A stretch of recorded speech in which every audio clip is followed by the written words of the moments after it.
The words hung in the air between them like a bridge neither was ready to cross, yet somehow they found themselves standing on opposite sides, hearts pounding with the weight of what had just been spoken. Virginia Jimenez felt the world tilt on its axis as she stared at Mary Bailey, her best friend of 3 years, the woman who had just shattered every assumption Virginia had ever made about their relationship with 8 simple words that would change everything. "I think I've been lying to myself about you." Mary's voice was barely above a whisper, her green eyes flickering with something Virginia had never seen before, something that made her chest tighten and her breath catch in her throat. They stood in Mary's kitchen, the golden afternoon light streaming through the windows and casting everything in warm amber tones, as if the universe itself was holding its breath for what would come next. Virginia's hands trembled as she set down the coffee mug she'd been holding, the ceramic making a soft clink against the granite countertop. She had dreamed of this moment, feared it, pushed it away so many times that she had convinced herself it would never come. But here it was, raw and real and terrifying in its beauty. "Mary," she whispered, her voice breaking on the single syllable of her best friend's name. But to understand how they arrived at this moment, how 2 women who had spent years dancing around the edges of something neither dared to name finally found themselves face to face with the truth, we need to go back to where it all began. 3 months earlier, Virginia had been living what she thought was a perfectly acceptable life.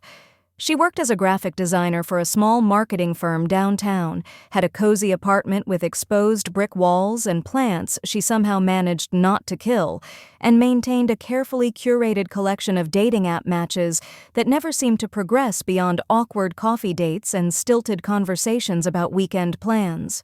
She told herself she was content, that the hollow feeling in her chest was just the normal ache of being single in a world that seemed designed for couples. She had convinced herself that the reason none of her dates ever felt quite right was simply because she hadn't met the right person yet, not because she was looking in entirely the wrong direction. That changed the day Mary Bailey walked into her life like a hurricane disguised as sunshine. Virginia first saw her at the coffee shop on 5th Street, the one with the mismatched furniture and the barista who drew little hearts in the foam. Mary was standing in line ahead of her, talking animatedly on her phone about some crisis at work, her long blonde hair catching the morning light that streamed through the windows. She wore a navy blue dress that hugged her curves in all the right places, and when she laughed at something, the person on the other end of the line said, Virginia felt something shift inside her chest. It wasn't attraction, she told herself firmly.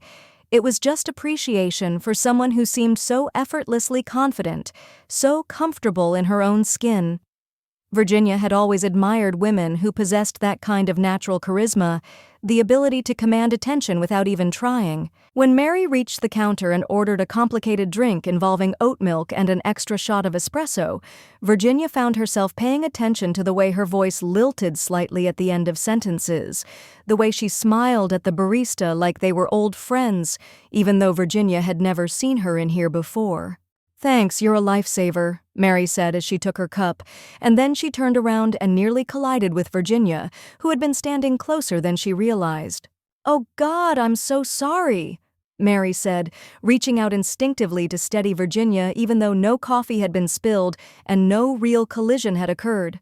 Her hand landed on Virginia's arm, warm and soft, and Virginia felt a jolt of electricity that she immediately tried to dismiss as static from the carpet. "No problem at all," Virginia managed, acutely aware that Mary's hand was still on her arm, that she smelled like vanilla, and something floral that Virginia couldn't quite identify. Mary's eyes were green, Virginia noticed, not just green but green with little flecks of gold that seemed to dance in the morning light. She realized she was staring and felt heat creep up her neck. "I haven't seen you here before," Virginia said, because she needed to say something, and that seemed safer than commenting on Mary's eyes or the way her smile made Virginia's stomach do strange little flips. "I just started working at the marketing firm down the street," Mary replied, finally dropping her hand from Virginia's arm. "Morrison and Associates? I'm their new account manager." Virginia's eyes widened. "No way, I work there too. I'm Virginia Jimenez. I do graphic design." "Mary Bailey," she said, extending her hand again, this time for a proper handshake. I can't believe we work at the same place and I'm just meeting you now. Virginia took her hand, noting how soft Mary's skin was, how her handshake was firm and confident. I work mostly with the digital team, so I don't interact much with account management, but it's nice to finally meet you. They stood there for a moment longer than necessary, hands still clasped, until the barista called out Virginia's order and broke the spell. Well, Mary said, stepping aside so Virginia could collect her drink, I guess I'll see you around the office. Yeah, Virginia replied, trying to keep her voice casual. See you around. But as Virginia walked back to the office, her vanilla latte warming her hands, she couldn't stop thinking about Mary Bailey's smile, the way she had reached out so naturally to steady her, the comfortable ease of their brief conversation. She told herself it was just nice to meet a friendly coworker, nothing more. She was very good at lying to herself in those days. Over the next few weeks, Virginia found herself looking forward to their chance encounters in the office hallways and break room. Mary had a way of lighting up whatever space she entered, her laugh infectious, and her stories about difficult clients always entertaining.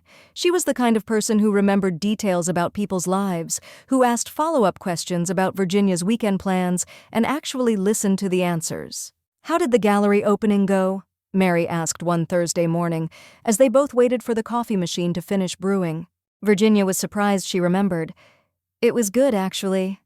The artist was this woman who does these incredible mixed media pieces about identity and belonging. Very powerful stuff.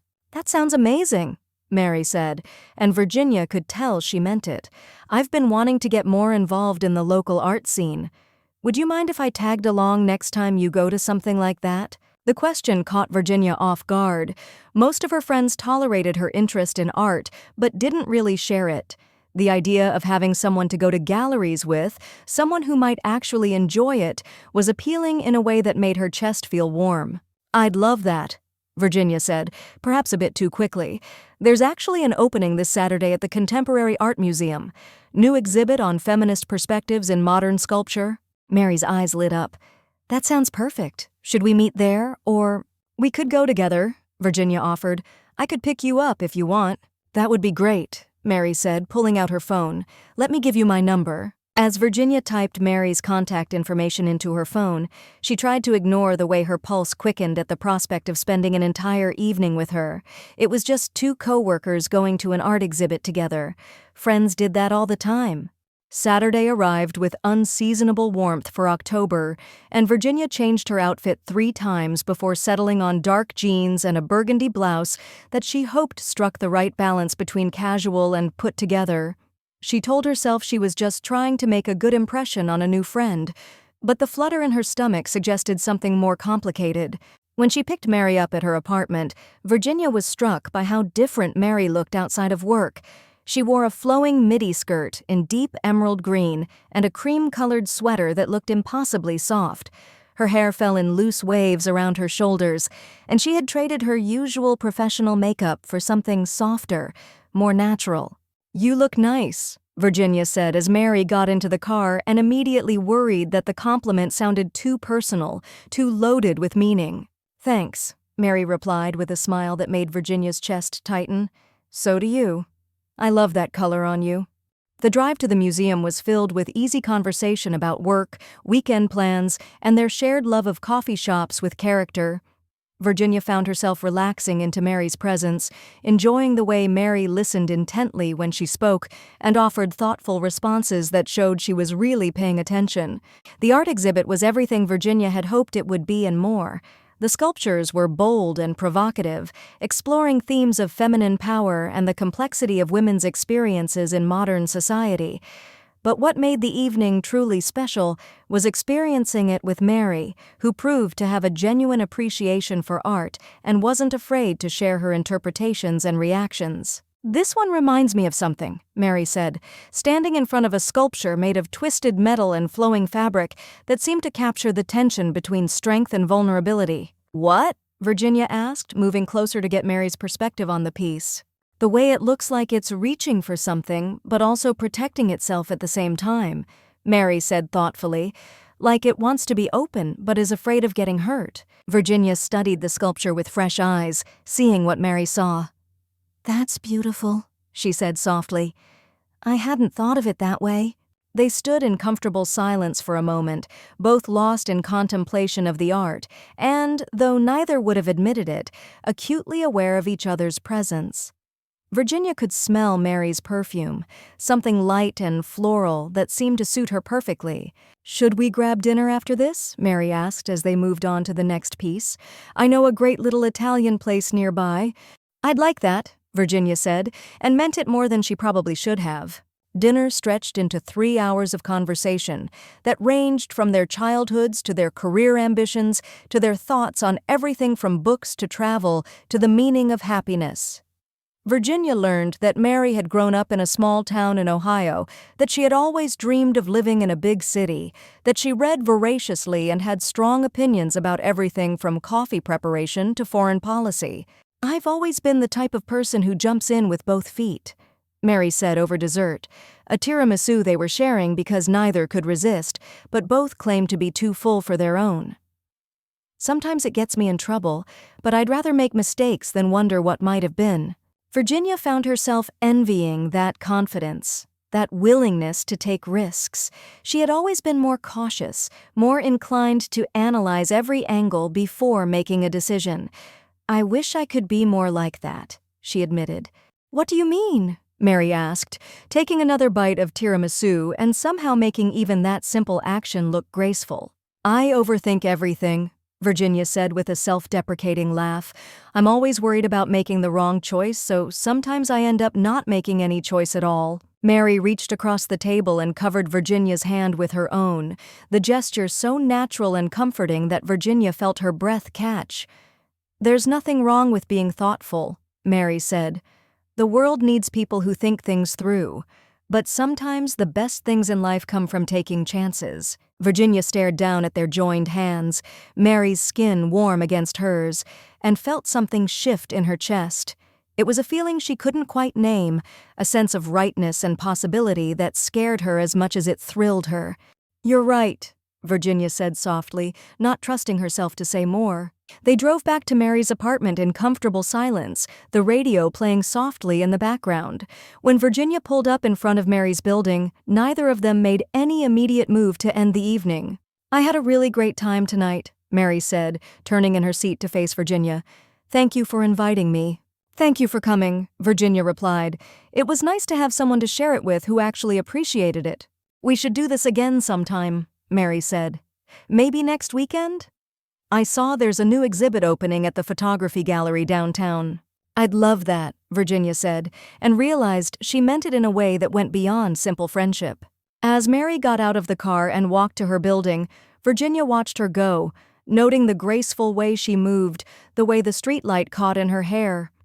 She sat in her car for a long moment after Mary disappeared inside, trying to understand the warmth that had settled in her chest, the reluctance to let the evening end. It was just friendship, she told herself as she drove home. Mary was easy to be around, intelligent and funny and kind. It was natural to enjoy spending time with someone like that. The fact that Virginia found herself looking forward to their next outing with an intensity that surprised her was just because it had been a while since she'd made a new friend. She was still very good at lying to herself. Their second outing, to the photography exhibit, was even better than the first. They spent hours wandering through the gallery, discussing the interplay of light and shadow, the way certain images seemed to capture entire stories in a single frame. Afterward, they went to a wine bar Mary had discovered, a cozy place with exposed brick walls and candles on every table. "I have a confession," Mary said after they'd ordered a bottle of Pinot Grigio to share. "I've been looking forward to this all week." Virginia felt her cheeks warm. "Me too," she admitted. "It's nice to have someone to do these things with. Most of my friends think art galleries are boring." "Their loss," Mary said, raising her wine glass in a toast. "To new friendships and shared interests?" "To new friendships," Virginia echoed, clinking her glass against Mary's and trying to ignore the way the word friendship felt somehow insufficient. As the weeks passed, their outings became a regular occurrence. They went to book readings and farmers markets, tried new restaurants, and attended outdoor concerts in the park. Virginia found herself structuring her weekends around their plans, declining invitations from other friends if they conflicted with time she could spend with Mary. She told herself it was just because Mary was such good company, so easy to talk to and fun to be around. She ignored the way her pulse quickened when Mary texted her, the way she found herself thinking about Mary during quiet moments at work, the way she had started paying more attention to her appearance on days when she knew she'd see Mary at the office. The shift from casual friendship to something deeper happened so gradually that Virginia almost didn't notice it at first. It was in the way Mary started texting her good morning messages, the way they began calling each other just to chat about their days, the way their conversations grew more personal and intimate. "I broke up with Jonathan," Mary said one evening as they sat in Virginia's apartment, sharing a bottle of wine and watching the sunset through the large windows. Virginia looked up from the book she'd been pretending to read, surprised by the casual way Mary had delivered what seemed like significant news. "Oh, are you okay?" Mary shrugged, swirling the wine in her glass. "Yeah, I think so. It wasn't really working anyway. We wanted different things." "I'm sorry," Virginia said, setting aside her book to give Mary her full attention. "Do you want to talk about it?" "Not really," Mary said, then paused. "Actually, maybe I do. It's just, I don't know. I kept waiting to feel something more, you know? He's a good guy, objectively attractive, successful, all the things I'm supposed to want, but it always felt like I was going through the motions." Virginia nodded, understanding more than she cared to admit. "I know that feeling. Do you?" Mary asked, turning to face Virginia more fully. "Because sometimes I feel like I'm broken or something. Like there's something wrong with me that I can't just be happy with a perfectly nice guy who treats me well." "You're not broken," Virginia said firmly. "Maybe you just haven't found the right person yet." Mary was quiet for a long moment, staring out the window at the city lights beginning to twinkle in the gathering dusk. "What if the right person isn't what I expected them to be?" she asked softly. Something in her tone made Virginia's chest tighten. "What do you mean?" "I don't know," Mary said, shaking her head. "Forget I said anything. I'm just feeling sorry for myself." But Virginia couldn't forget it. The question lingered in her mind long after Mary had gone home, along with the wistful look in Mary's eyes when she'd asked it. Virginia found herself wondering what Mary had meant, what she had been thinking about when she'd spoken those words. Their friendship continued to deepen over the following weeks. Mary started coming over more frequently, sometimes just to sit in comfortable silence while they both worked on their respective projects, Virginia on freelance design work, and Mary on reports for her clients. There was something intimate about sharing space that way, about being comfortable enough with someone to not need constant conversation. "I love your apartment," Mary said one evening as she looked around Virginia's living room, taking in the carefully curated collection of art prints and plants. "It feels so much like you." "What do you mean?" Virginia asked, looking up from her laptop. "It's thoughtful," Mary said, running her fingers along the spine of a book on Virginia's coffee table. "Everything has its place, but it's not sterile. It's warm and creative and, I don't know, it just feels like home." Virginia felt a flush of pleasure at the compliment. "You're always welcome here," she said, and meant it more than she probably should have. "Thank you," Mary said softly. "That means a lot to me." There was something in Mary's voice that made Virginia look at her more closely. Mary was sitting on the couch with her legs tucked under her, wearing jeans and one of Virginia's sweaters that she had borrowed and somehow never returned. She looked comfortable and relaxed, but there was something vulnerable in her expression.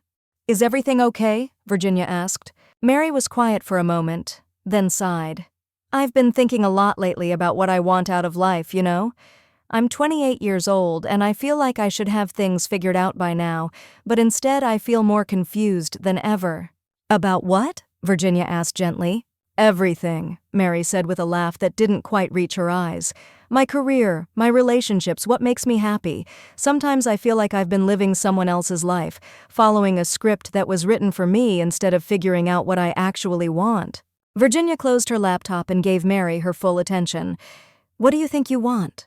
"I want to feel connected to someone," Mary said after a long pause. "Really connected, not just going through the motions. I want to be with someone who sees me, really sees me, and loves what they find there. I want to feel like I'm being authentic instead of playing a role." "That doesn't sound confused at all," Virginia said. "That sounds like you know exactly what you want." "But what if what I want isn't what I'm supposed to want?" Mary asked, her voice barely above a whisper. Virginia felt her heart skip a beat. "What do you mean?" Mary looked at her for a long moment, something unreadable in her green eyes. "I don't know," she said finally. "I'm probably just overthinking things." But Virginia could see that Mary did know, that there was something she wasn't saying, something she was afraid to voice. The air between them felt charged with unspoken words, with possibilities that neither dared to name. "Mary," Virginia said softly, but Mary had already looked away, the moment passing like a door closing. "I should probably get going," Mary said, standing and reaching for her jacket. "Early meeting tomorrow." Virginia wanted to protest, to ask Mary to stay and finish the conversation they had started, but she could see that Mary had retreated behind her walls again. "Okay," she said instead. "I'll see you tomorrow." After Mary left, Virginia sat in her apartment feeling restless and confused.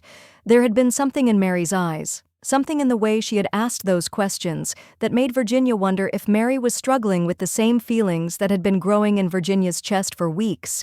But that was impossible, wasn't it? Mary dated men. She had just broken up with Jonathan, had talked about wanting to find the right guy. Virginia was reading too much into things, projecting her own confused feelings onto innocent conversations.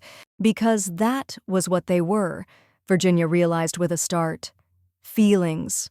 Real, complicated romantic feelings for her best friend. The recognition hit her like a physical blow, leaving her breathless and shaky. She was falling for Mary Bailey, had probably been falling for her since that first day in the coffee shop. All those evenings spent together, all those conversations and shared experiences had been building to this moment of clarity that Virginia wasn't sure she was ready for. Virginia spent the next few days trying to process this revelation, analyzing every interaction she'd had with Mary through this new lens. The way Mary smiled at her, the casual touches, the long conversations about life and love and what they wanted from the future. Had there been signs that Mary felt something too, or was Virginia seeing what she wanted to see? The uncertainty was torture. Virginia found herself watching Mary more carefully at work, looking for clues in her behavior, in the way she interacted with their co-workers versus the way she was with Virginia. But Mary seemed the same as always, friendly and warm, but not giving anything away.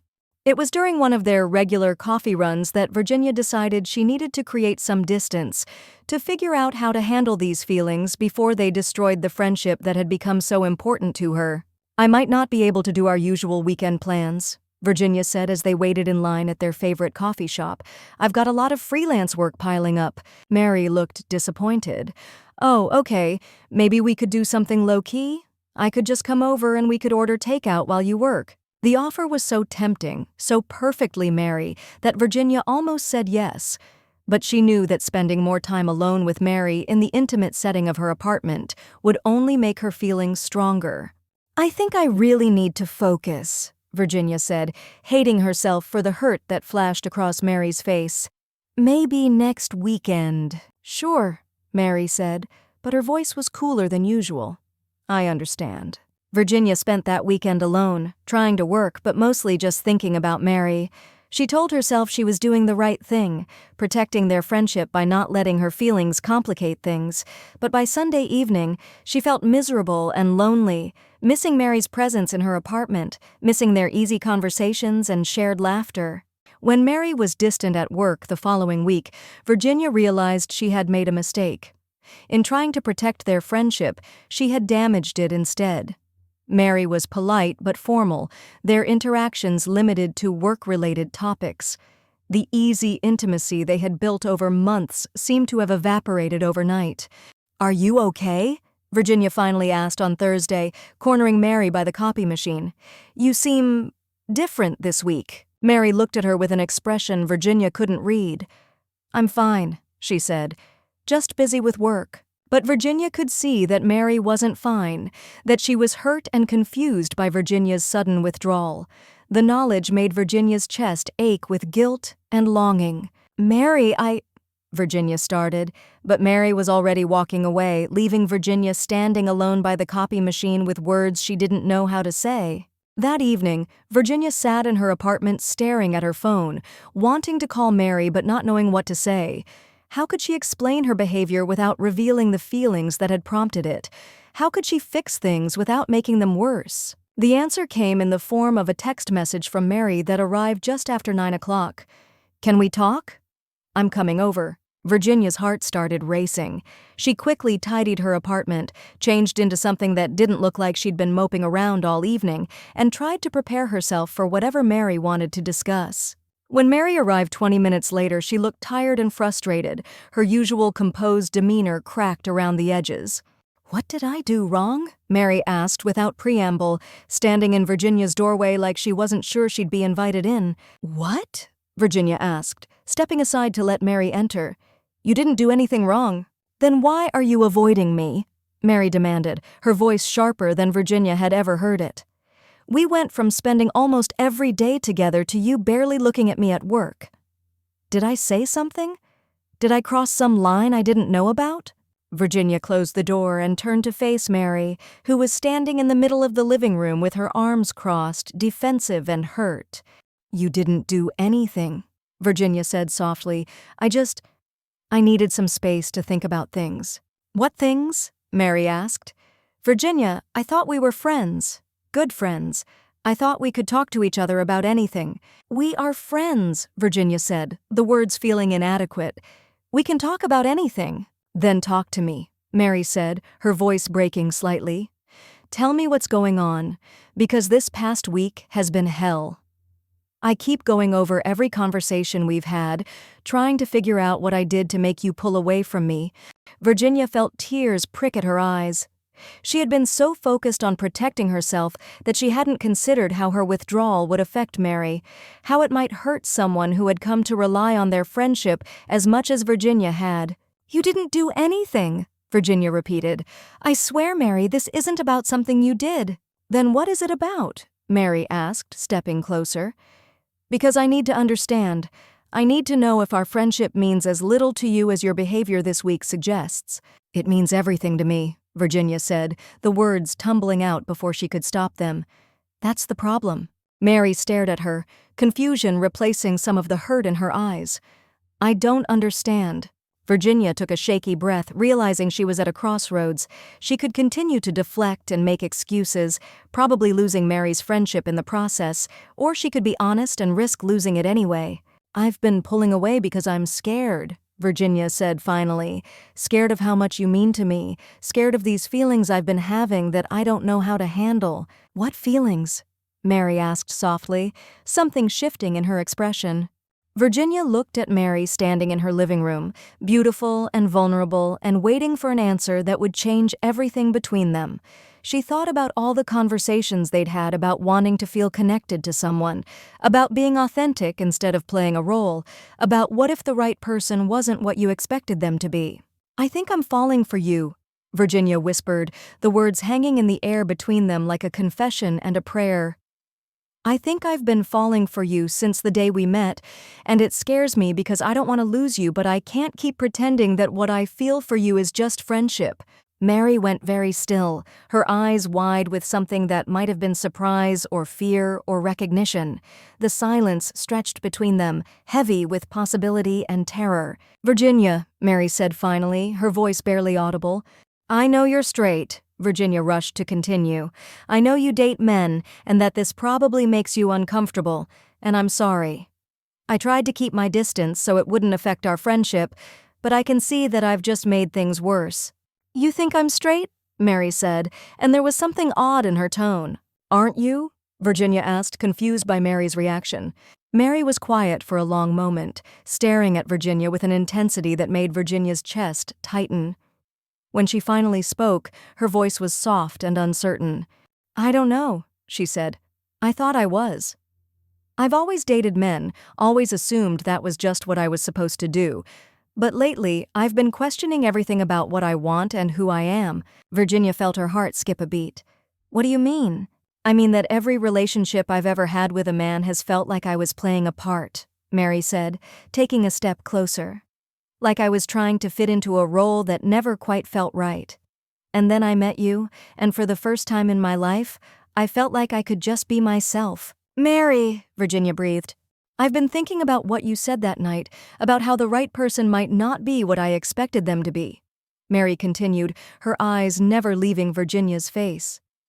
And I keep coming back to the same realization, which is that I've never felt as connected to anyone as I feel to you, Mary said, her voice growing stronger with each word, that I look forward to seeing you more than I've ever looked forward to seeing any boyfriend. That when I imagine my future, you're the person I want to share it with. Virginia felt tears spill down her cheeks, overwhelmed by the hope and fear warring in her chest. What are you saying?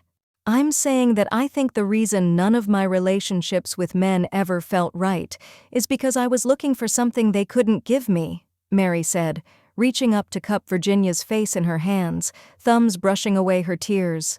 I was looking for you. The words hit Virginia like a physical force, knocking the breath from her lungs. She searched Mary's eyes, looking for any sign of doubt or hesitation, but found only certainty and something that looked like love. Are you sure? Virginia whispered. Because if we cross this line, there's no going back. Everything changes. I know, Mary said, her forehead coming to rest against Virginia's. I'm terrified. I've never felt this way about a woman before, never imagined that I could. But I'm more terrified of losing you by pretending this isn't real. Virginia closed her eyes, feeling the warmth of Mary's breath against her skin, the gentle pressure of Mary's hands on her face. I've wanted this for so long, she admitted, but I never thought— Neither did I, Mary said softly. But sometimes the most beautiful things are the ones that catch you completely off guard. They stood there for a moment, foreheads touching, breathing the same air, balanced on the edge of everything changing. Virginia could feel her heart pounding, could sense Mary's nervousness in the slight tremor of her hands. Can I kiss you? Mary whispered. The question so soft, Virginia almost didn't hear it. Virginia's eyes fluttered open, meeting Mary's gaze. Yes, she breathed. Mary's lips were soft against hers, tentative at first, a gentle brush that sent electricity shooting through Virginia's entire body. Then Mary's hands slid into Virginia's hair, and the kiss deepened, becoming something urgent and desperate and perfect. Virginia had been kissed before, many times, but nothing had ever felt like this. This was coming home and flying and drowning all at once. This was every love song and poem and story finally making sense. This was what she had been looking for her entire life without knowing it. When they finally broke apart, both breathing hard, Mary rested her forehead against Virginia's again. Wow, Mary whispered. Yeah, Virginia agreed, her voice shaky. Wow. They stood there holding each other, processing what had just happened, what it meant for their future. Virginia could feel Mary's heart racing against her chest, could see the wonder and fear in her eyes. What happens now? Mary asked. I don't know, Virginia admitted, but I want to figure it out with you. Mary smiled, the expression soft and radiant. Me too. They spent the rest of the evening talking, really talking, about their feelings and fears and what they wanted from each other. Mary admitted that she had been questioning her sexuality for months, that her attraction to Virginia had been the catalyst for examining assumptions she had never thought to question. I kept telling myself it was just admiration, Mary said as they sat curled up together on Virginia's couch. That I just wanted to be like you, to have your confidence and creativity. But then I realized I didn't want to be you. I wanted to be with you. Virginia traced patterns on Mary's arm, marveling at the fact that she was allowed to touch her this way now, that the barriers between them had finally fallen. I was so jealous of Jonathan, Virginia admitted. And all the guys before him. I hated listening to you talk about your dates, about trying to make things work with them. I felt terrible about it because I wanted you to be happy, but part of me was relieved every time it didn't work out. I was comparing all of them to you, Mary said softly. I didn't realize it at the time, but I was measuring every relationship against what I had with you, and they all came up short. They talked until the early hours of the morning, sharing fears and hopes and the 1,000 small moments that had led them to this point. When Mary finally fell asleep curled against Virginia's side, Virginia lay awake watching her, hardly able to believe that this was real. The next few weeks were a careful dance of figuring out how to be together, how to navigate this new reality. They decided to keep their relationship private at work while they sorted through their feelings, both needing time to adjust to this fundamental shift in their lives. Mary was patient with her own confusion, allowing herself to explore these new feelings without judgment. She read books about sexuality and identity, talked to a therapist about her journey of self-discovery, and slowly began to understand that love didn't always fit into the neat categories society prescribed. "I don't need to have all the answers right now," Mary told Virginia one evening as they walked through the park near Virginia's apartment. "I just know that what I feel for you is real and right and worth exploring." Virginia fell more in love with her every day, watching Mary embrace this new part of herself with the same courage and determination she brought to everything else in her life. Mary approached their relationship with the same enthusiasm she had shown for art galleries and wine tastings, eager to discover this new aspect of love and connection. Their first fight came 6 weeks after that night in Virginia's apartment, triggered by Virginia's lingering insecurities about Mary's commitment to their relationship. "What if you change your mind?" Virginia asked one evening after Mary had mentioned running into Jonathan at the grocery store. "What if you decide this was just an experiment and you want to go back to dating men?" Mary looked hurt and frustrated. "Is that really what you think of me? That I would treat our relationship like some kind of trial run?" "I don't know what to think," Virginia said, her voice rising with emotion. "This is all new to you, Mary. How do I know you won't wake up one day and decide you made a mistake?" "Because I love you," Mary said firmly. "Because what we have is real and beautiful, and I've never been more certain of anything in my life. But if you can't trust that, if you're going to spend our entire relationship waiting for me to leave, then maybe we need to reconsider this." The words hit Virginia like a slap, forcing her to confront the fear that had been lurking beneath her happiness. She realized that her insecurity wasn't really about Mary's sexuality. It was about her own deep-seated belief that